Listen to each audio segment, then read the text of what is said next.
안녕하세요. 성경 몰입학교 고린도전서 12장 할 차례이네요. 오늘은 이제 12장을 통해서 형제들하로 시작해서 신령한 것이 뭔가, 또 영적인 것이 뭔가를 이제 살펴보게 됩니다. 그래서 앞에서는 어떤 문제와 직면된 이야기들이 펼쳐졌다면은 이제는 물론 교회 안에서 일어났던 어떤 문제와 관련돼 있지만은 좀 더 편지의 내용이 결론을 향해서 가고 있다는 걸 이제 아시게 되는 거죠. 왜냐하면 이 형제들하로 시작해서 14장까지가 하나의 이야기로 가고 있다는 거죠. 그 하나의 이야기를 여러분들이 12장과 14장이 사랑이라는 걸 쌓고 있거든요. 이렇게 샌드위치 기법이 되어 있어요. 이 샌드위치 기법이 되어져 있는 이 내용을 열어놓고 보니까 가운데 뭐가 있어요? 사랑 그래요. 나머지는 뭐예요? 신령한 것들, 은사들. 뭐 쉽게 얘기하면 은사죠. 이렇게 우리가 지금까지 알았던 그런 개념으로 얘기하면 카리스마죠. 그 카리스마 중에서 어떤 게 더 낫냐? 방언이냐, 예언이냐? 14장 가면 그런 이야기고, 그런가 하면 12장에서는 지금 한 몸 안에 지체가 있는데, 이렇게 설명함으로써 성령으로 인해서 주어지는 게 어떤 것들인지를 설명하고 있는 거죠. 그러면은 앞에 많은 이야기들이 있었습니다. 분파 이야기, 파당 이야기였죠. 그런가 하면은 법과 관계된 법정 소송에 관한 이야기, 또 남자와 여자의 관계에서 간음에 관한 이야기, 또 뭐를 어떻게 해야 되느냐, 뭐 써야 되느냐 말아야 되느냐, 또 성만찬에 관한 이야기들. 정말 많은 이야기들이 펼쳐져 있었어요. 근데 그런 이야기들 속에 몸이라는 단어를 가져와가지고 눈, 귀, 손 이런 걸 통해서 그 이야기를 하나하나 붙여놨다고 생각해야 돼요. 그러니까 결국은 앞에 있는 하나의 파편들의 이야기들은 몸과 관계돼서 한 부분을 차지했다는 이야기로 이해를 하셔야 된다는 거죠. 그렇게 되면은 고린도전서가 정말 예술적이라는 걸 알게 돼요. 어떤 하나의 작품을 가지고 한 부분을 지금 표현을 해왔는데 그 표현한 것들을 이제 12장에서 14장에서 다시 한번 이야기하겠다는 거죠. 근데 성령으로 어떻게 이야기가 펼쳐지는지를 가르쳐 주겠다는 거죠. 그래서 신령한 거, 프리마. 이 프리마가 도대체 어떻게 사용되느냐에 따라서 그리고 어떤 사람에게 어떤 영향을 미치냐에 따라서 그 사람이 가지고 있는 활동 범위가 달라지는 거죠. 내용이 달라지고. 이런 걸 보게 되면 우리는 공생애라는 그 틀 안에 예수가 은사를 가지고 어떻게 이 여러 은사들을 사역해 왔는지를 보게 될 수 있어요. 그러니까 우리는 초점이 어디로 가야 돼요? 공생애에다 맞춰놔야 돼요. 여기서 나오는 12장에 나오는 모든 내용들이 다 공생애에서 어떻게 등장을 했는지를 우리가 알아야 된다는 거죠. 예수도 어떻게 보면 공생애의 목적이 뭡니까? 나에 대해서 너희가 알지 못하기를 원치 않는다라고 시작해요. 1절과 같은 입장에서 시작을 하거든요. 그러니까 예수의 공생이나 하나님의 뜻의 시작이 뭐냐면은 나에 대해서 알아라. 너희가 모르기를 원치 않는다. 이게 성경의 기록의 목적과 합치하고 있잖아요. 그죠? 전체의 성경이 다 그런 주제로 가고 있다는 거죠. 그런 면에서 우리가 보았던 1장에서 11장의 그런 내용들이 어떻게 이 12장 안으로 들어와서 종합적으로 표현이 되고 있는지를 보시게 되면은 내용이 더 분명해진다는 거죠. 제가 그랬잖아요. 성경의 이야기는 예수가 그리스도가 되는 이야기라고, 영에 관한 이야기라고 얘기했잖아요. 그러니까 여기서 말하는 그러면 신령한 것, 뭐 영적인 것 이런 것들이 우리가 알게 되면은 결국 앞에 이야기가 이 12장을 통해서 14장을 통해서 사랑이 뭔지를 알게 된다는 거죠. 그래서 사랑이 뭐냐라고 할 때에 사도 바울이 말하는 그 은사들을 알 때에 사랑을 알게 된다는 거죠. 그러면 제가 고린도전서를 하면서 사랑에 대한 이야기를 했어요. 정의를 내렸어요. 사랑이 뭐라 그랬죠? 하나님의 뜻이 완료된 내용. 완료된 내용이 뭡니까? 그게 사랑이에요. 카이로스의 시간이 결국은 사랑을 만드는 이야기들이에요. 그래서 그걸 딱 완료시켜서 내놓으면 그걸 뭐라 그래? 그냥 사랑 그러는 거예요. 그러니까 사랑이라는 걸 증명하기 위해서 그걸 영으로 설명하는 거죠. 왜? 이 땅의 사람들에게는 제일 감동적인 단어가 뭡니까? 사랑이에요, 여러분. 이 땅에 모든 소설과 모든 문학작품은 뭘 가지고 있어야 돼요? 사랑이라는, 또 반대로 미움이라는 이런 것이 결합해서 만들어내는 게 문장이잖아요. 그리고 내용이고. 그와 같이 성경도 그런 문학적 기법을 가지고 있다는 거예요. 그러면서 가장 하고 싶은 말, 사도 바울이, 아니 예수가 하고 싶었던 말, 아니 그 하나님이 우리에게 정말 하고 싶었던 말, 자기를 알려주고 싶었던 이야기 뭡니까? 그게 사랑이야. 사랑은 곧 영이야 라고 이야기하는 거죠. 사랑은 영이야. 왜? 완료된 이야기는 영이기 때문에 그래요. 그래서 사랑은 영이야 라고 해야 돼요. 사랑은 영이야. 그러니까 사랑하려면은 뭐가 돼야 돼요? 내가 거듭나야 돼요. 그리고 영적인 것이 뭔지를 배워나가야 돼요. 그런 면에서 오늘 12장은 사랑을 설명하는 전면전이 될 수 있어요. 그래서 사랑장 가면 사랑이 더 명확해지겠죠. 그래서 거울로 모든 것을 어떻게 한다 그래요? 확실하게 본다 그러잖아요. 대면한다 그러잖아요. 여러분 그게 사랑이에요, 여러분. 그러니까 영을 알아보잖아요. 영은 영을 알아. 육으로 영을 절대 모르거든요. 그 성경이 기록된 이유가 뭐냐면은 영을 가르쳐주는 방법이에요. 땅의 것을 빌려서 그 신을 설명해야 돼요. 그러니까 어려운 거예요. 그러니까 비밀이고 신비예요. 그래서 사도 바울이 이제 공개하겠다는 게, 난 영으로 영이 뭔지, 신령한 게 뭔지를 이제부터 정확하게 이야기할게. 이야기하는 거죠. 그러니까 예수보다 어떻게 보면 더 나은 가르침이 될 수 있어요. 왜? 예수는 영에 대해서 잘 이야기하지 못. 왜? 예수는 기껏해야 자기가 어떻게 죽을 것인지를 이야기했지 그 결과를 조금밖에 이야기 못했어요. 그게 어디서 나옵니까? 바로 요한복음에서 등장하고 있는 거예요. 그것도 요한복음 마지막에 여러분 20장과 21장의 이야기를 잘 읽어보세요. 그러면은 사랑이 뭔지 또 거기서 설명이 돼요. 요한은 사랑의 대표자죠. 그죠? 성경에서 요한만큼 사랑에 대해서 잘 쓴 사람이 없어요.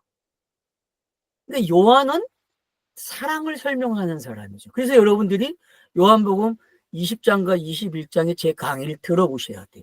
그래야 이 사랑이 뭔지, 사랑이 어떤 건지를 정확하게 정의해 갈 수 있는 시간들이 되실 거예요. 그런 면에서 오늘 우리가 14장까지 연결해서 계속 갈 거지만은 오늘 우리가 볼 수 있는 장면들이, 저는 그래서 여기서 빨리는 안 가려고 그래요. 오늘 뭐 12장을 끝내겠다 그렇게 결심을 안 하고 한번 차근차근히 설명을 하려고 그래요. 근데 그게 될는지 안 될는지 모르겠어요. 제가 습관이 그렇게 안 돼 있어서 노력은 해볼게요. 저 노력은 해보는데 아무튼 친절해지고 싶어요. 왜냐, 사도 바울도 되게 친절하게 접근하고 있거든요. 그러니까 뭐 이걸 잘 알게 되면 친절해지겠죠. 이게 뭔지만 명확해진다면은, 그런 의미에서 우리가 함께 기대감을 가지고, 저도 기대해요. 어떤 말을 제가 쏟아 놓을지, 또 여러분도 그 말에 어떻게 기대감을 갖고 있을지, 뭐 성령이 하시는 일인데 잘 하시겠죠. 본인이 전달하고자 하는 복음의 메시지가 분명히 나올 거라 믿고 시작합니다. 그럼 이제 12장 1절을 보겠습니다. 물론 11장 마지막 절을 한번 봐도 괜찮을 것 같아요. 그러나 만일 누구든지 배고프면 집에서 그는 먹을 것이며 아무도 모였을 때 심판이 있지 않게 하라. 남은 것들은 내가 가서 명령할 것이다. 그래서 남은 것들은 내가 가서 명령할 거라고 했는데 그 남은 것에 대한 이야기가 시작되고 있다. 그렇게 읽으셔도 돼요. 남은 게 뭐냐? 이 이야기, 성만찬에서 먹고 마시는 거에 대해서 사도 바울이 제안을 했는데 그러면 이제 그 이야기의 정체성이 그래서 성만찬과 12장과는 또 연결되고 있다라고도 여러분이 가지고 가셔야 돼요. 결국은 머리에 뭘 쓰는 것에 대한 이야기나 성만찬의 이야기는 같다고 했듯이 지금 이 12장에서 시작되고 있는 이 이야기들도 이야기는 본질적으로 같다는 거예요. 설명하는 방식만 다르고 그러나 12장의 이야기가 좀 다른 것은 내용이 명확해졌다는 거죠. 성만찬이 전달하고자 하는 그 영적인 음료, 영이 뭐냐라는 걸 더 명확하게 해주는 게 12장에서 14장의 내용이죠. 그런 관점에서 오늘 정신을 좀 바짝 차리셔야 됩니다. 기존에 알았던 지식으로 접근하게 되면 영을 알 수가 없어요. 왜냐? 우리는 이 은사조차도 이 계급적으로 배웠거든요. 그래서 어느 게 제일 나으냐, 뭐가 좋냐 이런 식으로 접근을 해요. 이건 하면 안 돼. 지금은 이렇게 접근하거든요. 근데 그런 접근이 아니에요, 여러분. 제가 한 본문을 읽으면서 한 절 한 절을 이제 설명해 가면서 교회가 알았던 거와 성경이 말하는 거의 차이점들 그리고 신비한 것들을 체험하고 그걸 또 계속 누리고 사용하시는 분들과 함께 과연 이걸 어떻게 우리가 공유할 것인지에 대한 이야기를 하려고 해요. 저도 왕년에 여기에 있는 은사들을 좀 해봤거든요. 그래서 좀 이야기할 수 있어요. 경험적으로. 그러나 좀 그쪽 부분은 좀 자제하고 본문이 말하고자 하는 쪽으로 가려고 노력을 하겠습니다. 그쪽을 더 많이 표현해야 되겠죠. 단지 개인적으로 질문을 하신다면 답변은 드릴 수 있어요. 근데 그렇게 유익하지 못합니다. 땅에서의 경험들은요. 그렇게 아시고 12장 1절부터 본문을 시작하겠습니다.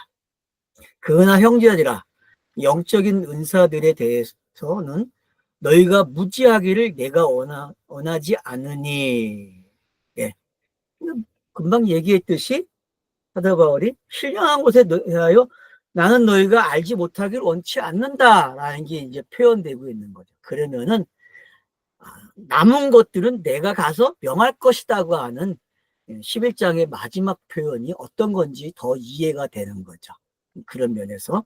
그래서 이제 형제들로 시작한다는 얘기는 제가 먼저도 이야기했듯이 한 단원이 끝나고 다른 단원으로 이 이야기를 더 분명하게 해줄게. 그런 표현 방식이라고 제가 설명을 했습니다. 그래서 문단과 문단이 나눠지는 거죠. 큰 문단들이. 그래서 지금 형제들을 여러분들이 체크를 하시게 되면은 아마 지금 고린도전서가 몇 개의 큰 단위로 나눌 수 있는지를 여러분 스스로가 공부하는 방법을 하나 가지는 거죠. 그래서 체크를 해놓으세요. 몇 번 나오는지. 번호를 써놓으시면 더 좋겠죠. 그죠? 이렇게 형제들에다가 1장부터 표현된 것들을 이렇게 쫙 따라오시면서 한번 점검해 보시면 좋겠습니다. 그리고 거기다가 무슨 내용이 나왔는지 형제들 안에 그러면 이제 하나하나 대지가 나눠지겠죠. 그래서 그런 것들을 좀 암기도 하시고 필요합니다. 암기하는 게. 왜냐하면 외워놔야 되거든요. 그래야 내용을 기억하는데 도움이 되기 때문에 여러분들이 꼭 그런 일들을 좀 하시면 좋겠습니다. 성경 읽기를 하시면서. 자, 그러니까 신령한 게 뭐냐? 영적 은사가 뭐냐? 그래서 이제 은사라 카리스마라는 단어는 안 나오는데 마사 성경에서 은사를 붙여놨어요. 뭐 이득이 되니까 붙여놨겠죠. 하여튼 이제 이거는 본인들이 이제 붙인 것 같아요. 제가 봤을 때는 신령한 것, 영적인 것을 알지 못하길 원치 않는다라는 게 어떤 건지. 그래서 아마 되게 많은 사람들이 알고자 하는 내용인 것 같아요. 가장 궁금한 이야기죠. 자기들이 가졌던 문제의식보다도 더 원천적인 질문을 던진 거죠. 온덕교회가 던졌던 질문을 더 업그레이드 시킨 거죠. 야, 니들 이거에 대해서 알지 못하길 나는 원치 않는다. 맞잖아요. 성경을 읽는 이유는 영에 대해서 알기. 그 하나님은 영이시기 때문에 영에 대해서 알아야 되거든요. 영을 모른다면은 예배도 못하고 아무것도 안 되는 거예요. 교제가 안 되기 때문에. 그런 점에서 우리는 꼭 알아야 된다는 거죠. 영에 대해서. 이미 성경 읽기를 하고 계신 분들은 영에 대해서 계속 알아가고 있는 거죠. 근데 이번 기회를 통해서 더 명확하게 정리가 되면 좋겠다는 거죠. 부분적으로 등장했던 것들이 그 부분인 것들이 어떻게 통합적으로 설명이 되는지를 아시면 좋을 것 같아요. 자, 그래서 이제 2절로 가보겠습니다. 너희는 이방인이었고 벙어리 우상들에 대해서 너희는 이끌려져 인도되었다는 것을 너희는 알고 있다. 자, 벙어리 이방인이었다. 벙어리 우상들에 대해서 너희는 이끌려 인도되었다 하는 것을 너희가 안다 그래요. 왜? 성경을 읽었기 때문에 알게 되는 거죠. 아, 내가 문자적으로 성경을 읽었다는 게 벙어리거든요. 그리고 벙어리는 여러분 뭘 못하는 거죠? 듣지 못하는 거죠. 듣지 못하니까 말을 하지 못하는 거예요. 그러니까 벙어리라는 말은 듣지 못한다라는 뜻이 있어요. 그러니까 듣지 못해요. 듣지 못하니까 벙어리가 되는 거거든요. 사람은 들으면 말을 하게 돼 있어요. 그래서 태어난 아이들에게 못 듣는 것 같은데 엄마 가르쳐주면 그 아이가 어느 날 입이 뻥 뚫려요. 엄마 그래요. 그리고 아빠 그래요. 우리 손주들이 하는 걸 내가 계속 보거든요. 그러니까 그렇게 말을 배워요. 근데 듣지 못하면 어떤 일이 일어나요? 안 일어나요. 들었다는 이야기는 지금 성경을 잘 읽고 왔다는 거죠. 그리고 문자로 읽는 게 어떤 거였고 문자에서 벗어나는 게 어떤 거였는지를 안다는 거예요. 그렇게 지금 2절에서 접근을 하고 있다는 걸 알 수 있죠. 그래서 우상들에게 이끌려왔다. 그렇죠. 제가 저 우상은 뭐라 했어요? 그냥 문자다. 성경 문자라고 이야기했는데 다른 거 생각해도 괜찮아요. 그날 일단은 여러분들이 거기에다가 좀 집중을 하면 유익이 되는 게 많다라고 말씀을 드립니다. 꼭 뭐 보여지는 것도 뭐 집안에 있는 뭐 신단지들 그거 우상이라고 생각하면 쩔쩔해요. 왜냐하면 그건 우상이라 취급도 할 수 없어요. 그래도 신이 준 거 가지고 해야죠. 신이 준 거. 신이 자기를 가르쳐 준 거 가지고 우상이라 그래야죠. 그러니까 우상이 여러분 우리가 기존에 생각해왔던 그런 우상으로 가져가면 성경 읽는데 실패해요. 성경에서 말하는 우상은 뭐예요? 신이 준 문자예요. 계시로 준 문자. 그걸 뭐라 그래요? 문자라 그런다니까. 그 문자가 마음의 신비에 쓰여지면 뭐예요? 우상에서 벗어나는 거란 말이에요. 그 이야기를 이렇게 표현하고 있단 말이에요. 2절에서. 그러니까 너희는 이방인이었다. 그러니까 이방인의 개념도 정리가 되죠? 이방인이 어떤 건지 알게 되는 거예요. 어떤 뭐 유대인이 아닌 지형적인 것이 그 땅의 사람들이 아닌 어떤 아브라함으로부터 시작된 야곱으로부터 시작된 사람들이 아닌 그런 족보가 아닌 걸 이방인이라고 생각하면 안 된다는 거예요. 이방인은 뭐예요? 그냥 시작도 하지 않은 사람들이에요. 새롭게 시작할 수 있는 사람들이죠. 그렇기 때문에 시작을 안 했다니까요. 이 사람들은 성경을 기록하는데 시작을 안 했던 사람들이야. 근데 성경이 이 사람들에 대해서 열어주기 시작해. 열어주니까 유대인과 이방이라는 것이 어떤 건지 알게 되는 거죠. 유대인이 이롭느냐, 이방인이 이롭느냐. 이거는 성경을 기록하는 차사적인 문제라는 거죠. 지역적인 그런 문제가 아니라는 거죠. 뭐 요즘 이스라엘이 땅 문서 이야기하는데 성경에 땅 문서가 있다. 그래서 팔레스타인을 이제 가지려고 미국도 얹어서 가져가려고 하는 그런 표현들을 쓰고 있는데 그런 거와 관계없어요. 성경은요, 유대인과 이방인을 알아가는 방법을 배우면 되는 거예요. 그래서 이스라엘도 뭐가 돼야 돼요? 이방인이 돼야 된다니까요. 이방인. 새롭게 시작을 하는 거예요. 새로운 장소에서 새롭게 시작하라는 거예요. 그래서 70년 동안 바벨론의 포로 생활을 하는 것은 뭐예요? 지혜의 장소죠. 새롭게 시작할 수 있는. 그래서 이방인 그러면 새롭게 시작하는 장소예요. 새롭게. 성경이 새롭게 시작할 수 있는 것. 그래서 이방인이었고 결국 말 못하는, 듣지 못하는 벙어리로 시작이 되었다라고 이야기하고 있다는 걸 알 수 있죠. 그 벙어리 우상들에 대해서 너희는 이끌려 인도되었다. 그게 어디에서 시작이 된 겁니까? 민수기죠, 여러분. 민수기는 이렇게 시작이 된 거예요. 이렇게. 민수기. 그래서 민수기가 끝나면서 신명기가 기록됨으로써 그 길이 뭘로 바뀌어요? 들려지는 거죠. 귀가 열려서 들으니까 새로운 말이 시작되는 거예요. 문자로 기록되었던 것들 내용이 진위로 기록되는 거죠. 이런 것들이 바로 민수기와 신명기의 차이점이죠. 그래서 신명기 1장에서 4장까지는 민수기를 회생하는 거 아니에요. 기억하는. 그래서 다르게 설명해 준단 말이에요. 이게 이런 거야 라고 설명을 해주는 거죠.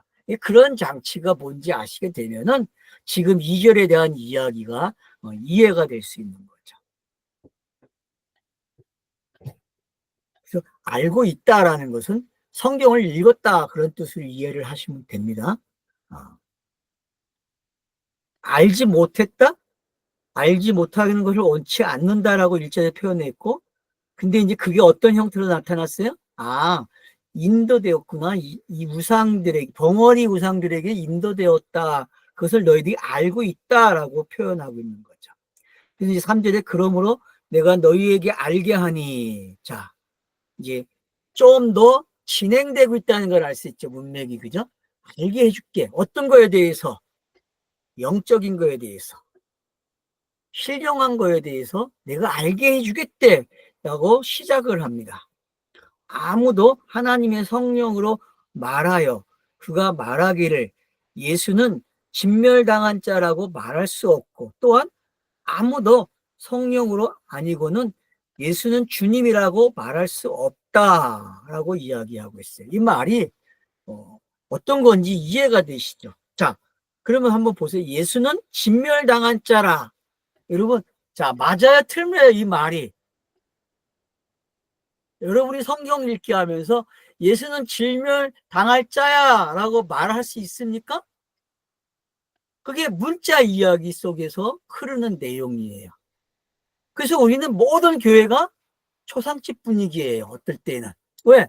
진멸당할 자를 배웠기 때문에. 근데 지금 여기서는 뭐라 그래요? 야, 이렇게만 알면 안 돼라고 이야기하고 있다는 거죠. 이렇게 알면 성령이 알려준 게 아니야 라고 이야기하는 거죠. 그러니까 이게 필요하지 않은 거예요. 필요한 건데 이건 초보적인 거죠. 이거는 단단한 음식이 아니죠. 단단한 음식은 어디로 가야 돼요? 신령한 거로 가야 되거든요. 예수의 그 몸에 대한 진멸은 그 신령한 이야기가 안 돼요. 문자적인 의미에서는. 그러나 그게 진리로 읽기 시작하면은 그게 신령해지거든요. 그 이야기가. 왜? 그 이야기는 제사 제도에 필요한 속죄 양이고 제물이 되기 때문에 그래요. 몸이라는 것은. 그렇기 때문에 이 말이 참 언변이 되게 이상한 거죠. 그렇기 때문에 성령으로 말하여 그가 말하기를 예수는 진멸당할 자라고 말할 수 없고, 이 말은 뭐니까 문자의 이야기가 신령한 이야기로 온 상태에서 볼 때에 이렇게 이야기할 수 있다라고 표현하고 있다는 거죠. 그러니까 예수는 진멸당할 자라는 말 틀리는 말 아니잖아요. 근데 이렇게만 이야기하면 안 돼라고 이야기하는. 왜? 진멸당해서 내놓는 결과가 있잖아요. 그게 뭐예요? 뒤에 나오죠. 뭐라고 이야기해요? 또한 아무도 성령이 아니고는 예수는 주님이시라 말할 수 없다. 맞죠? 진멸당해야만 예수는 주님이시다라는 말이 나오잖아요. 그게 성경 읽기에서 우리가 표면적으로 읽는 내용이잖아요. 아닙니까? 근데 이거를 성령의 사람들이 이렇게 읽어내야 된다는 거예요. 우리가 고린도전서를 읽을 때 이런 방식으로 읽은 거거든요.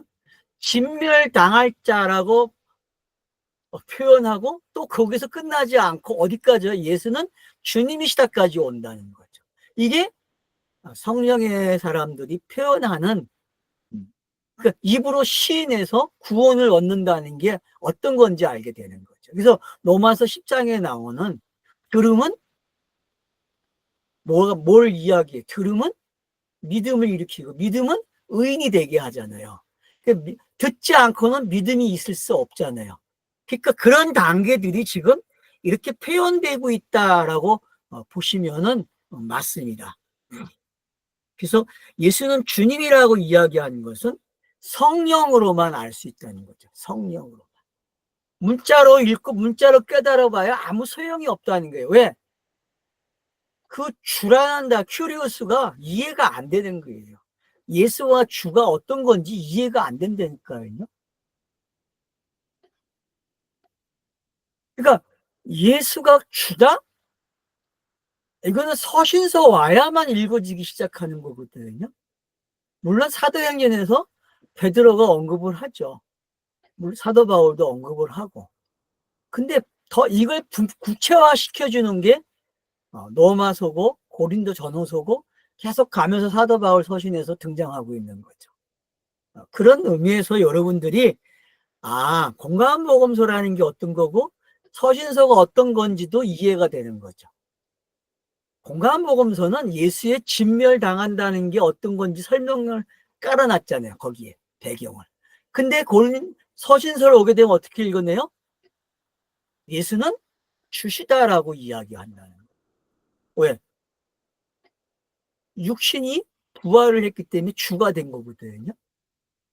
육신이 영이 됐기 때문에 육신이 사라지고 그러면 영이 만들어졌습니까? 아니죠. 예수는 양성을 가지고 태어났죠. 그래서 인자라는 말은 양성을 가진 사람만 이야기할 수 있다고 했잖아요. 제가. 그래서 인자는 양성이 있는데 공생애를 시작하면서 육으로 몸으로 표현 가르침이 있고 영으로 가르침이 있다는 거죠. 이 두 가지 모습이 공관복음서에는 병행되어 있단 말이에요. 아니 이게 하나의 모습 속에 둘이 들어있는 거죠. 그런 것들이 신비한 거죠. 그런 걸 알게 되면은 지금 3절에 표현한 것들을 이해가 빨라진다는 거죠. 그러니까 여러분들이 양성교리를 잘 알고 계셔야 돼요. 육으로 온 것만 생각하지 마시고 영으로 온 것도 생각을 하셔야 돼요. 이게 이해가 되셔야, 그러니까 이게 깨달아진다는 것은 성경을 많이 읽었다는 거예요. 이건 도저히 사람의 이성으로는 깨달을 수 없는 내용이거든요. 그걸 말로 적어놨기 때문에, 문자로 적어놨기 때문에 어려운 거예요. 문자적인 의미로, 사전적인 의미로만 알게 되면은 혼동이 생긴다니까요. 그래서 제가 성경을 많이 읽으라는 거예요. 많이 읽으면요, 성령께서 하나하나 깨우쳐 주세요. 그건 이제 나중에 더 이야기하겠습니다. 그래서 이제 이 부분, 요 3절에 진행되는 이야기, 두 개의 이야기가 이제 4절로 오면은 은사로 표현이 되기 시작하는 거예요. 은사가 다양하다 이렇게 표현하거든요. 은사가 다양하다. 은사는 다양한데 주님은 하나다 그래요. 예수가 주님이었으니까 그러면 하나의 이야기네. 은사는 다양한데 하나다라는 게 뭔지 이야기하는 거죠. 그래서 은사들은 다양하나 그러나 같은 성령이다라고 이야기함으로써 은사는 하나다, 같다, 성령이다 이야기하는 거죠. 그래서 모든 은사의 주인은 누구다? 주님이고 성령이다 그렇게 되는 거예요. 그러니까 주와 성령은 니코로 관계죠. 그죠? 일치한 단어에 여러분 그냥 그렇게 가져갔어요. 주 그러면은 하나님의 뜻이 완료된 명칭이잖아요. 신의 계시가 완료된 걸 주라 그러거든요. 그러니까 주라는 단어가 나오게 되면 결국은 성령과 니코르가 돼야 맞아요. 왜? 다른 말로 주를 표현하면 성령이기 때문에.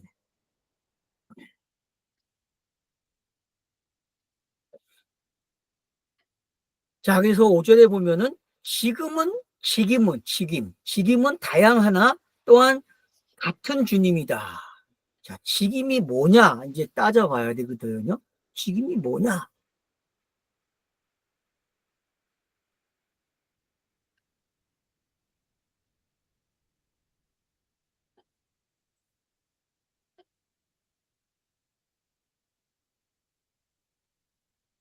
네.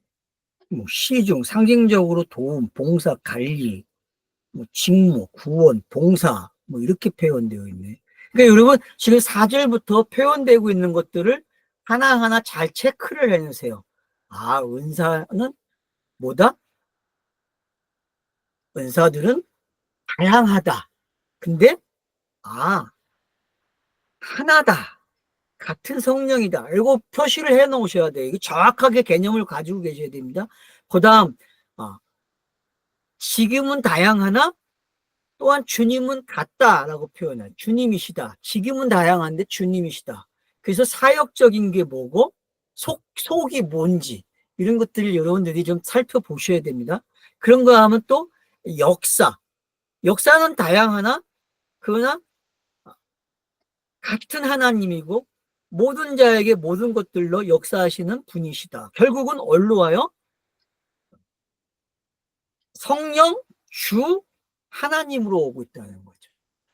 그래서 성령과 주와 하나님으로 오는 그 모든 이야기는 같다라고 이야기하는 거죠. 그래서 성령의 모든 문자는 같다라고 이야기. 왜? 하나로 끝나기 때문에. 무슨 얘기인지 알겠죠. 고린도전서에 많은 이야기가 있는데, 많은 사건이 있는데, 많은 문제가 있는데, 그게 다 뭐예요? 하나라는 거예요. 그냥 하나. 그럼 66권의 성경이 뭐라는 거예요? 그냥 하나네 이러는 거예요. 하나. 제가 성경에다가만 지금 맞추고 있다는 거예요. 뭐 이건 또 교회로 가면 이제 교회와 관계돼서 뭐 사역과 관계돼서 이야기되고 있으니까 일단 여러분들이 아, 은사가 이런 거구나라는 걸 아시면 돼요. 그냥 은사는 다양한데 그건 보세요. 자, 뒤로 가면은 은사가 다양한데 그랬는데 그걸 뭘로 표현해요? 뭐 사도다, 뭐 선지자다, 교사다, 능력자다 이렇게 이야기하거든요. 이렇게도 읽을 수 있어요. 그러니까 그러면 이제 구약으로 한번 가보세요, 여러분. 아론과 모세가 다르죠, 그죠? 아론과 모세는 달라요, 여러분. 자, 모세가 말을 하게 되면은 아론을 가르치면은 아론이 말을 하죠, 그죠? 그게 출애굽기에서 시작된 방법이잖아요, 여러분. 모세가 나 말 못해요라니까 그래 너 말 못해도 괜찮아. 네 형이 있지 말자라는. 너 모세에게 네가 말을 주라 그러니까 아론에게 근데 뭐 아론이 말을 한 적이 있습니까? 없잖아요, 여러분. 아론이 말한 적 별로 없어요. 성경에 기록이 안 돼 있어. 다 모세가 말한 걸로 기록되고 있죠. 그러면은 아론이라는 사람에게 말을 하라는 게 뭔지 이해가 돼야죠. 그러니까 그런 것들을 이해하신다면은 지금 4절에서 6절까지에 표현되어 있는 이 은사로 표현되고 직임, 역사로 표현된 게 어떤 건지 아시게 되면은 지금 사도 바울이 이렇게 점을 찍어 줌으로써 이 점들이 같다라고 이야기해 주죠. 그죠? 많은데 결국은 하나야라고 이야기해요. 왜? 성령도 같고 주님이시고 하나의 주님이시고 또 하나님이기 때문에 그래서 이런 말들을 모아보니까 지금 우리가 고린도서를 읽어온 이 방법들이 맞아야 틀려요. 아, 이런 게 맞구나라는 걸 확인시켜주고 있다는 거죠. 그러면 66권의 성경도 어떻게 읽으라는 거예요? 이렇게 읽으라는 거죠. 이렇게. 벙어리 귀신이 되면 안 되잖아요. 성경을 읽었는데 벙어리 귀신으로 끝이 나면 안 되죠. 그래서 많은 구약의 선지자들과 또 신약에 나타나고 있는 예수 시대의 예수의 대적자들 한번 보세요. 예수로 하여금 말을 못하게 하거든요. 왜 그럴까요? 너 벙어리 대라고 말을 한단 말이에요. 근데 벙어리 되어 있지 않잖아요. 근데 벙어리 대야 할 땐 벙어리가 된다니까요. 여러분, 벙어리 되었을 때가 언제고 말을 할 때가 언제인지를 여러분들이 공간복음서를 읽으면서 찾아내야 된다니까요. 때가 될 때와 때가 아닐 때를 읽을 줄 알아야 된단 말이에요. 성경이 말하는 그때, 그 카이로스의 때가 되면요, 성경은 말을 하게 해요, 예수도. 근데 카이로스의 때가 아닐 때는 말을 안 하고 도망가 버린다니까요. 와, 질문을 해도 답을 안 해요. 그게 뭔지를 여러분들이 아셔야 성경을 읽는 데 도움이 되는 거예요. 그래서 여기서 말한 은사가 뭔지, 직임이 뭔지, 역사가 뭔지, 이런 것들을 여러분들이 뭐 찾아내시면 돼요. 그러니까 결국은 은사, 직분, 사역, 우리 개혁성경 그렇게 표현되어 있다면 이게 이해가 이런 단어들을 여러분이 사전적으로 이해를 하시고 구약적으로 구약 성경에서 이런 것들을 찾아내야 돼요. 그리고 건강한 복음서에서 이런 의미들을 찾아내야 돼요. 아, 은사라는 게 뭐고 사역이 뭔지 직분이 뭔지를 찾아내게 되면은 성경의 다양성을 알게 돼요. 그게 몸이 가지고 있는 지체들이잖아요. 그 다양성이. 근데 하나다는 몸이잖아요. 근데 그 몸은 어디가 붙어 있어야 돼요? 머리가 붙어야 되거든요. 머리가. 그러니까 이런 관계를 알게 되면은 성경 읽기를 하는 어떤 원리를 각자가 찾게 된다는 거죠. 성경이 말하고자 하는 핵심이 접근하는 법을 지금 사도 바울은 까불려 주고 있는 거예요. 공개해 버린다니까요. 비밀이 아니에요, 여러분.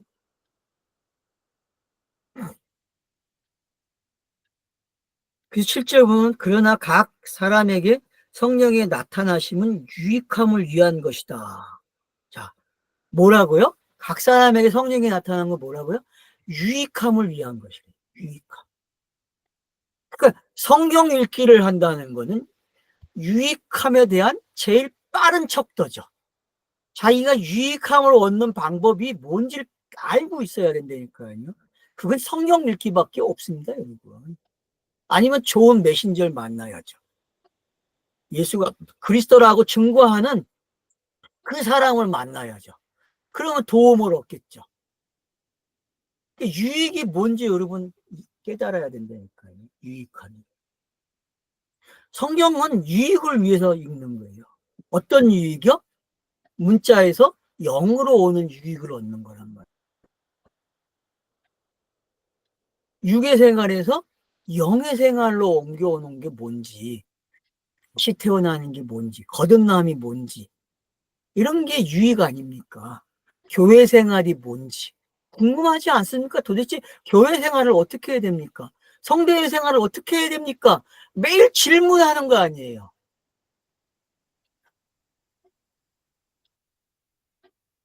다람쥐가 안에다가 그 채바퀴 돌리는 것만 배웠잖아요, 여러분. 그게 뭐예요?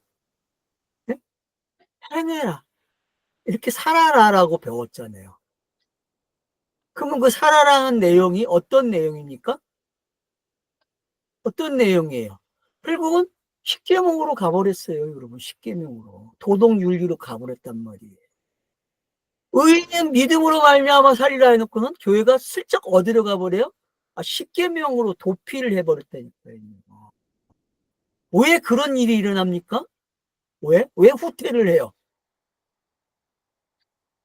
가르침이 없어 된 게 아니고 공부를 안 해서 된 게 아니라니까요. 저는 여러분 보고 공부하라는 말 안 해요. 성경을 읽으라고 이야기해요. 성경을 읽지 않으면요 후퇴합니다, 여러분. 왜요? 엔조이 하게 돼 있어요. 뭘로 엔조이 할까요? 교회에서 계속 가르치는 내용이 엔조이가 되고요. 자기가 체험한 것들을 은사로 체험한 것들을 엔조이하고 산다니까요. 결국 벙어리 귀신 되는 거예요, 여러분. 벙어리 귀신. 벙어리 귀신에 들려서 살면 안 돼요, 여러분.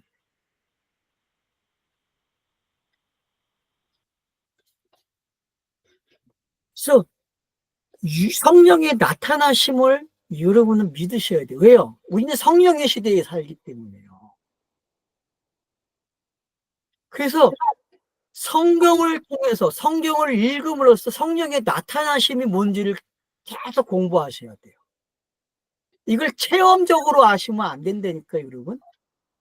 물론 성경을 읽는 것도 체험이 되겠죠. 근데도 그걸 여러분들은 배제해야 돼요. 그러면서 계속 영에 대한 이야기 생각을 하셔야 돼요. 영이 뭐지? 하나님에 대해서 어떻게 알아야 되지? 하나님을 알려주고 있는데 그 하나님을 아는 방법이 이거밖에 없는데 성경을 읽어야 되는데 읽으면은 영을 알아가는 거거든요. 그리고 그 신을 알아가는 거예요. 그 신을 안다는 게 어떤 건지, 우리가 땅의 것으로 체험한다는 게 얼마나 불안한 건지 알아야 돼요.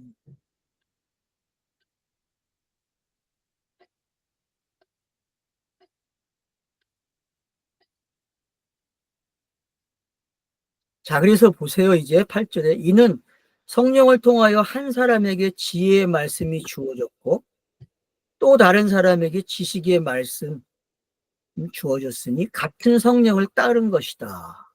자, 여러분 요 말을 잘 쫓아가 보세요. 성령을 통하여 한 사람에게 지혜의 말씀이 주어졌대요. 자, 한 사람이 누굽니까? 한 사람. 한 사람에게 주어졌거든요. 그 한 사람이 누굴까요? 아담일 수도 있어요. 그죠? 아담. 아담. 한 사람에게 주어진 거니까요. 뭐 첫사람이라고 했죠. 첫사람. 주어졌어요. 뭐가요? 지혜의 말씀이 주어졌고 그래요. 또 다른 사람에게 지식의 말씀이 주어졌으니 같은 성령을 따른 것이다 그래요. 그래서 문자와 영의 세계, 문자와 진리의 세계가 뭔지를 설명해 주고 있다는 거죠. 다 어디서 온 거예요? 같은 성령으로 왔다는 거예요. 같은 성령으로. 그래서 선악 개념이 분리되면 안 돼요. 선악 개념이 분리되어서 다시 하나로 올 줄 알아야 성경 읽기가 돼야 되죠. 왜? 성경은 선과 악으로 기록이 돼요. 왜? 인류의 역사가 선악의 역사예요. 아니 지금 한국 땅에서 일어나고 있는 건 뭐예요? 선과 악이 공존하는 거예요. 보수와 진보가 갈라치기 위해서 완전히 갈라진 시대가 되어버렸잖아요. 여러분 이렇게 끝나면 안 되거든요. 이걸 가지고 다시 올라와야 돼요. 다시. 그래서 대나무에 뭐가 생겨요, 여러분? 이게 태가 하나 생기잖아요. 그래야만 어떻게 해요? 건강해지잖아요, 나무가. 그것처럼 하나의 시련이 오면은, 양쪽이 싸움이 일어나면은, 태가 생기면 고마운 일인데, 태가 안 생기고 진짜 분리돼 버리면 큰일 나는 거죠. 대한민국은 소망이 없죠, 여러분. 그런 성경 읽기 하지 말라는 거예요, 여러분. 그런 성경. 문자나, 그러니까 양성을 배워야 돼요. 양성. 이 땅에서는 양성으로만 뭘 배워요? 하나를 배우는 거예요, 여러분. 양성으로만. 둘로만 하나를 배운다니까? 착각하지 마세요. 그러니까 성경을 읽으라는 얘기는 두 가지 속성 있잖아요, 성경이. 문자라는 속성과 진리라는 속성이 있잖아요. 이 두 가지 속성을 가지고 배우는 거예요. 이 땅은 그렇게밖에 못 배워요. 뭐에 대해서? 하나님에 대해서. 그 하나님에 대해서. 신지식을 갖는 방법은 그거밖에 없다니까요, 여러분.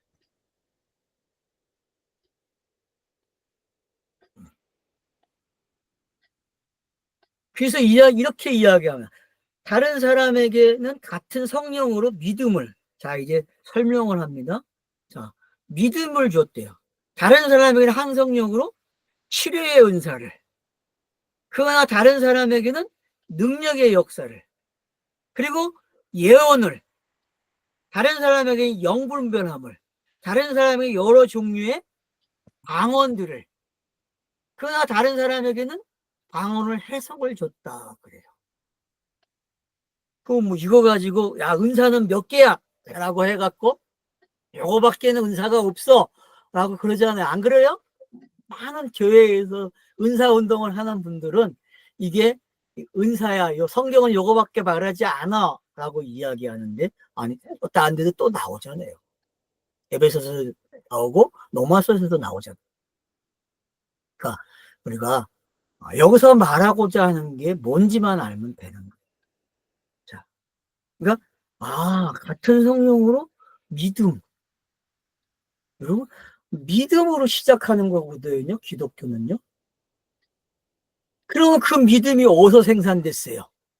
아브라함에게 물어봐야 되겠죠. 그죠? 아브라함에게 물어봐야 돼요. 아브라함에게 물어봐야 믿음이 뭔지 알게 돼요. 로마서 4장과 아브라함 이야기를 여러분이 읽으셔야 된다니까요. 그래야 믿음이 정리가 돼요. 그래서 믿음으로 의로워지는 게 뭔지를 알게 되는 거예요. 그러니까 결국은 하나님의 신실함이에요. 믿음은. 하나님 자신을 믿음이라 그러거든요. 하나님 자신을. 그 하나님 자신이 믿음이라니까요. 우리에게 발생될 수 없어요. 믿음은요. 그 하나님이 계시를 줬다는 것은 그 하나님이 그 계시와 문자와 성령이 뭘 일으켜요? 양성을 일으킨다는 거예요. 인자가 오게 한단 말이에요. 그 인자를 통하여서 계시와 문자와 성령이 하고자 하는 일들이 만들어지는 거예요. 그게 여러분 성경 아닙니까? 그 내용이 성경에 기록되어 있는 거예요. 신약과 구약이라는 두 책을 가지고 하나를 이야기한다니까요. 그래서 땅에서는 둘로 하나를 배우는 거예요. 둘로 하나. 그러니까 믿음이 뭐냐? 둘이 하나 된 것을 가지고 시작하는 거예요. 그래서 뜻이 하늘에서 이루어졌다 그래요. 그게 믿음을 발생시킨 거죠. 주기도문을 그래서 여러분들이 공부를 잘 하셔야 돼요. 주기도문. 뜻이 하늘에서 이루어졌거든요. 그게 어디서 이루어져야 돼요? 땅에서 이루어져야 된다니까요. 땅에서. 하늘에서 이루어진 것 같이 땅에서 이루어집니다. 그래서 이 양면을 배워야, 그러니까 우리는 자꾸 이 양면을 생각을 안 해. 하늘에서 이루어진 거와 땅에서 이루어지는 이 양면을 가지고 공부를 할 줄도 알아야 되는데, 선악과만 또 알아. 보수와 진보만 알고. 여러분, 이런 게 아니에요. 뭐 철학에서는 뭘로 돼요? 플라톤이냐 아리스토텔레스냐 둘 중에 하나거든요. 중립을 가는 사람들도 있고. 이게 오락가락하는 거예요. 인간의 이성은 결국 여기서 놀아나는 거거든요. 인간은. 그러면 인간의 신비주의를 한번 따져보세요. 그러고 인간의 신비주의가 어떤 거예요? 육에서 잠깐 이탈하는 거 아니에요. 육의 시간에서 잠깐 이탈하는 거예요. 멍해지는 거죠. 뭐 그걸 신들렸다 그러잖아요. 신들린 거예요, 여러분. 그래서 다시 돌아와요, 안 돌아와요? 돌아온다니까요. 어떤 시간이 되고 어떤 습관이 되면은 그게 자주 오겠죠. 그거는 인간이 얼마든지 노력하면 될 수 있어요. 왜? 그건 인간이 가지고 있는 선물이에요. 인간에게. 인간은 개발하면 다 그런 게 나오거든요. 누구나. 집중하고 몰입하면요. 그러니까 지금 제가 말씀을 드리고자 하는 것은 여기서 말하고 있는 이 하나하나의 내용들. 지금 믿음이 이제 뭔지 설명이 됐어요. 믿음은 뭐다? 아, 그 하나님부터 시작된 거구나. 그 하나님이 믿음이 이 땅에 어떤 일을 일어나게 한 거예요. 어떤 거? 계시가 주어지고 그것이 역사가 되고 문자가 되고 그것이 인자가 오게 하고 이걸 총틀어서 누가 했다 그래요? 성령이 했다라고 이야기하는 거예요. 그래서 창세기 1장 2절에 하나님의 신이 수면에 운행하시는 거로 시작하는 거예요. 다른 사람에게는 한 성령으로 치료를 은사를 줬다 그래요. 치료가 뭡니까 여러분? 우리가 아는 얘기로 하면은 병 고치는 거죠. 그죠? 병 고치는 치료예요. 자, 그러면 치료. 자, 예수가 했어요, 안 했어요? 공생애에서. 마가복음 가면 전부 무슨 이야기예요? 다 치료하는 이야기예요. 병 고치는 이야기예요. 마가복음은. 마가복음은 전부 여기와 관계되어 있어요. 자, 그러면 이 치료가 오늘날에도 교회 속에서 일어나고 있거든요. 뭐 암병 환자들 일어나고 뭐가 일어나고 다 치료가 되고 있어요. 뭐 불결 가든 천주교 가든 뭐 샤머니즘에 있는 곳에 가면 다 치료가 되고 있어요. 그러니까 그렇게 이해를 하면 안 된다는 거예요. 제가 건강보험사에서 이걸 치료를 이해하라 그러는 게 자꾸. 딴 데서 이해하시면 안 돼요. 성경에서 어떤 치료가 있는지 찾아보셔야죠. 성경에서. 그래야 치료라는 게 뭔지 알게 되는 거예요. 치료라는 게. 그 믿음, 치료. 아, 믿음을 하고 병 고치는 내용이 나왔네. 자, 그 다음 보세요. 다른 사람에게는 능력의 역사가 나타났다 그래요. 자, 병 고치고 인사를 주었고, 어떤 사람이 능력의 행함을. 자, 능력의 행함이 나타나고 있어요. 어떤 사람에게. 자, 능력의 행함이 뭘까요?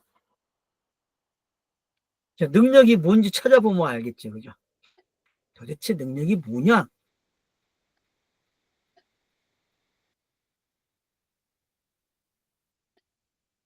디나미스.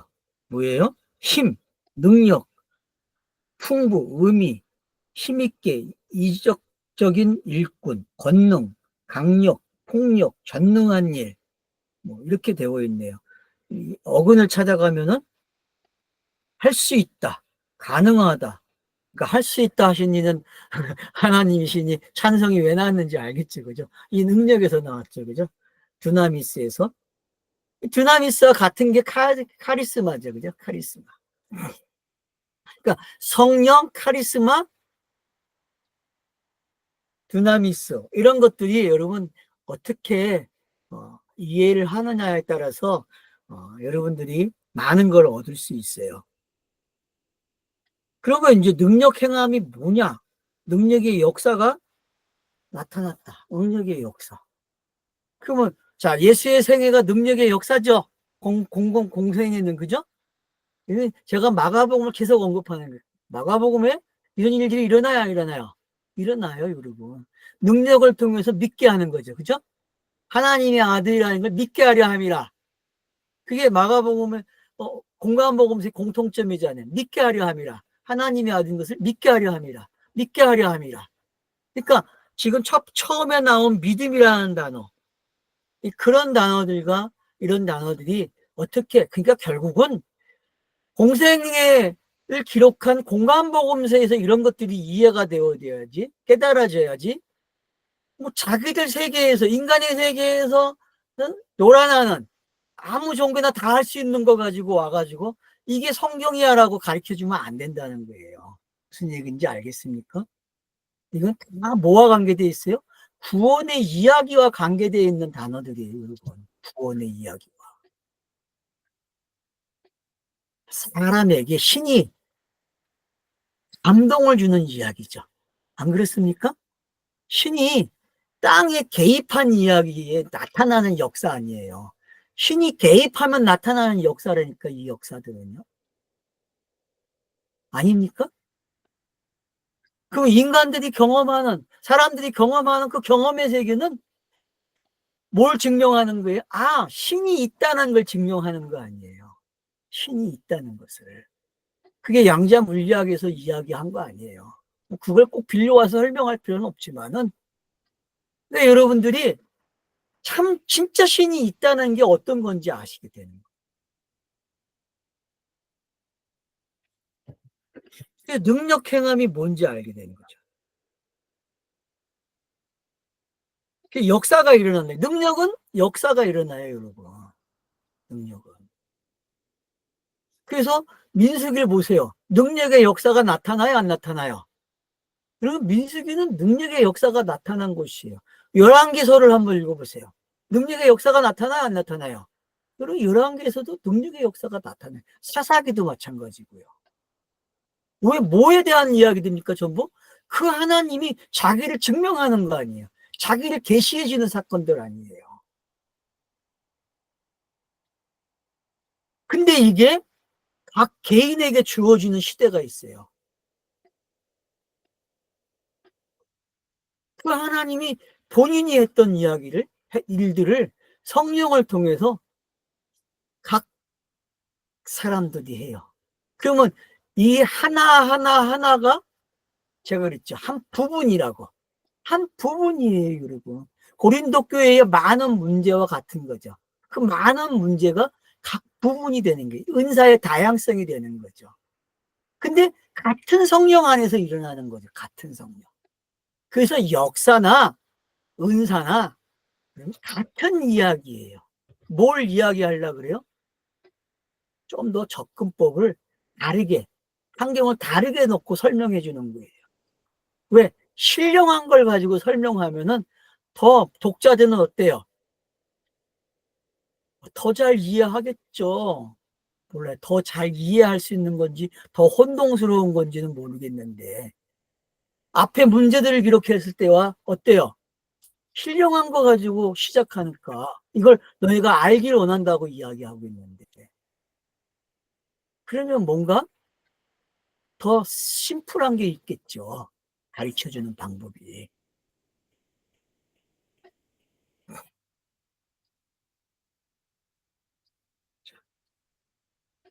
그리고 예언을 다른 사람들에게 영을 분별함을. 자, 그러니까 아, 예언을 한다는 게 뭔지 알게 되는 거죠. 예언이 뭐냐? 영을 분별합니다. 그리고 예언은요, 영을 분별하는 거예요. 뒤에 가면 14장 가면 더 이야기하겠지만요. 결국은 분별한다는 건 뭐예요? 문자가 가지고 있는 속성을 알아내는 거예요. 문자가 가지고 있는 뒷배경을 알아낸다니까요. 그러면 그 일을 한 사람들이 누굽니까? 선지자들이죠. 그러니까 구약의 선지자들은 이 일을 한 거예요. 역사적 사건을 갖다가 하나님의 시각에서 설명을, 이게 하나님의 뜻이야. 너희들이 이걸 이렇게 이해하면 안 되고, 이건 역사가 일어난 사건이지만, 이 역사는 이렇게 읽어야 돼. 이렇게 해석이 돼야 하고 선지자가 말을 해준단 말이에요. 그럼 예언이 뭡니까? 예언은 그런 거예요. 어떤 것을 해석해 주는 거예요. 이게 이거야 라고. 이게 이거야 라고. 이게 이해가 돼야 돼요. 그러니까 예언과 분별함이 여러분 어떤 건지 이해가 되셔야 돼요. 예언만 있으면 안 돼요. 예언이 뭔지 통역이 돼야 되겠죠. 통역이 안 되면은 뭐 들으면 뭐예요? 아무 소용이 없는 거죠.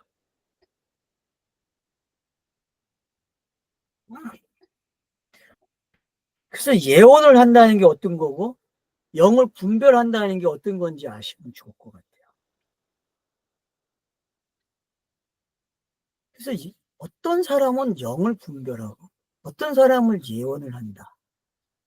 어떤 사람은 능력을 행하고 어떤 사람은 믿음을 행하고. 그럼 이게 도대체 무슨 이야기야? 어떤 사람은 병을 고친다? 성령으로 인하여서 주어지고 있는 어떤 환경이죠. 그러면 이걸 공생에서 찾으면 다 찾을 수 있는 이야기들이잖아요. 예수의 사역이잖아요. 다변화된 사역, 다중사역 그러잖아요. 제가 다중사역이라는 말을 썼잖아요. 그러니까 이거는 뭐예요? 한 성령으로 나타난 다중사역이죠. 근데 이 다중사역은 뭘로 와요? 스타로스 오잖아요, 여러분. 예수의 공생은 다 어디로 가요? 스타로스 오는 이야기잖아요. 스타로스. 스타로스 오는 이야기니까 결국은 은사라는 게 뭐냐? 스타로스를 전하는 거죠. 복음의 방법이잖아요. 그러니까 여기에 펼쳐져 있는 내용들은 다 뭐예요, 지금? 복음을 말하는 방법들이에요. 이 땅에서 복음을 선포하는 방법들이라니까요. 입에서 전달되고 있는 것들이 뭔지 이를 알게 되면 결국은 다 들어서 내놓는 이야기들이라는 거죠. 벙어리를 시작해서 벙어리가 아니죠, 이제. 들리는 거죠. 왜? 어떤 사람이 와서 병을 고쳐줘요. 그리고 듣게 해줘요. 그리고 펼쳐지죠. 여러분, 왜 군대 귀신 이야기가 나옵니까?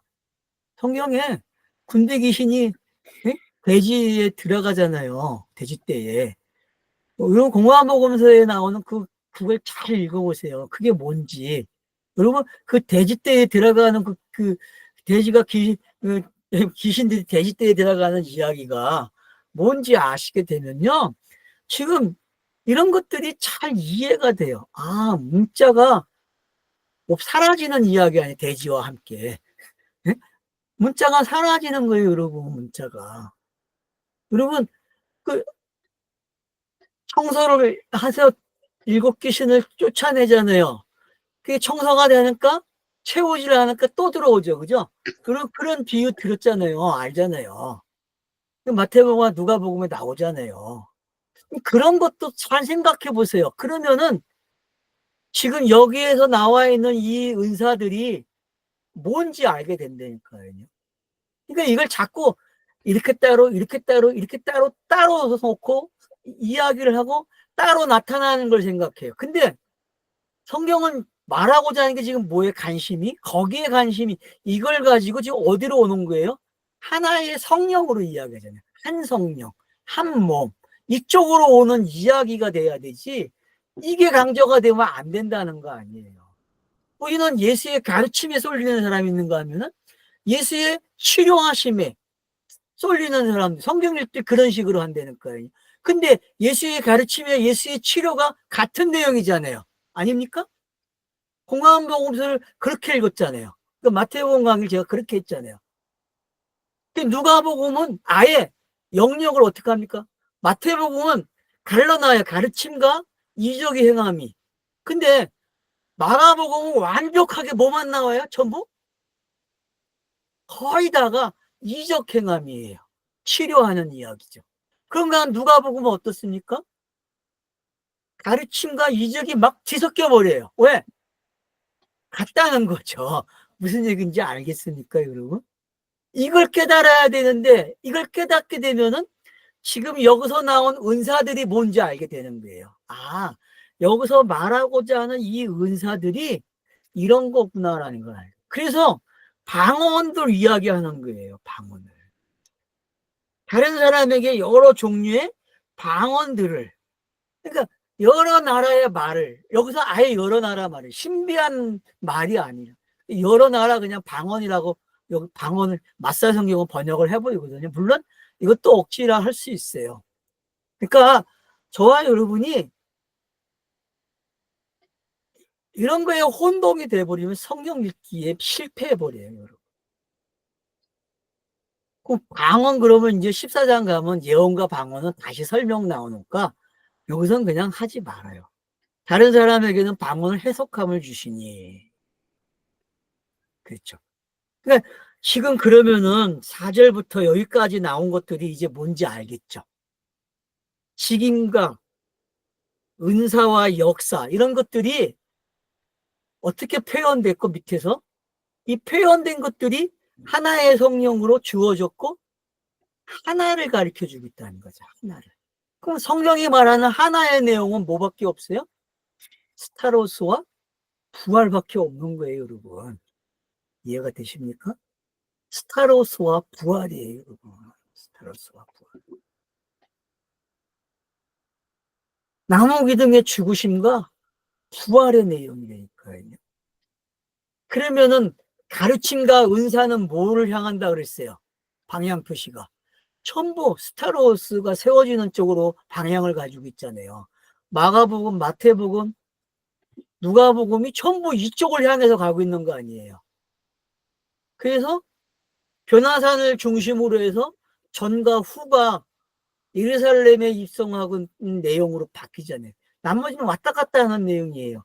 근데 변화산 사건이 일어나고 나면 예루살렘 입성으로 해서 예루살렘에서 일어나고 있는 사건만 기록하고 있단 말이에요. 그러니까 이런 기준점들을 여러분이 구분할 줄 알고 공감복음서를 읽게 되면은 지금 여기에 나와 있는 이 은사들이 결국은 예수가 공생애에서 했던 사역이 어떤 건지를 알게 되고 또 교회에 지금 나타나고 있는 복음의 사역들이 어떻게 등장하고 있는지를 설명해 주고 있다는 걸 알게 되는 거죠. 근데 이거를 어떤 땅에서 나타나고 역사적 현장에서 나타나고 있는 이방 신들이 하고 있는 또 이방 종교들이 하고 있는 행위 또 교회 안에서 일어나고 있는 여러 이 것들과 연결을 해서 이걸 성경을 맞춰 나간다면 성경은 서글퍼지죠. 배고픈 해석 아닙니까? 그거 먹으면요 계속 배고파요. 그러니까 매일 기도해야 돼. 안 그렇습니까? 은사 운동하는 사람들은요 기도를 안 하면 은사빨이 없어져 버려요. 이상하지 않아요, 여러분? 안 그래? 병을 치료하는 사람들이요, 어느 시간 되면요, 사라져버려요. 왜요? 자기가 고갈돼 버린다니까요. 자기가 결국 병에 걸려요. 왜 그럴까요? 이게 아니라는 걸 가르쳐 주는 거예요. 예언하던 사람들이 예언이 계속 됩니까? 안 돼요, 땅에 거서는요. 그러면은 진짜 예언, 진짜 병고침, 여러분, 진짜 영분별, 진짜 믿음의 이야기, 이런 것들에 관심을 가져야 한단 말이에요. 이런 이야기들이 공간복음서를 어떻게 읽게 해주는지를 알게 되면은, 그럼 우리가 1장에서 10장까지 본, 12장, 11장까지 본 이야기들의 읽는 방법과 지금 여기서 은사를 가지고 설명해 온 것들이 어떤 건지 알게 되면은 일치한다는 걸 알게 되는 거잖아요. 일치한다. 네, 쉬었다 하겠습니다.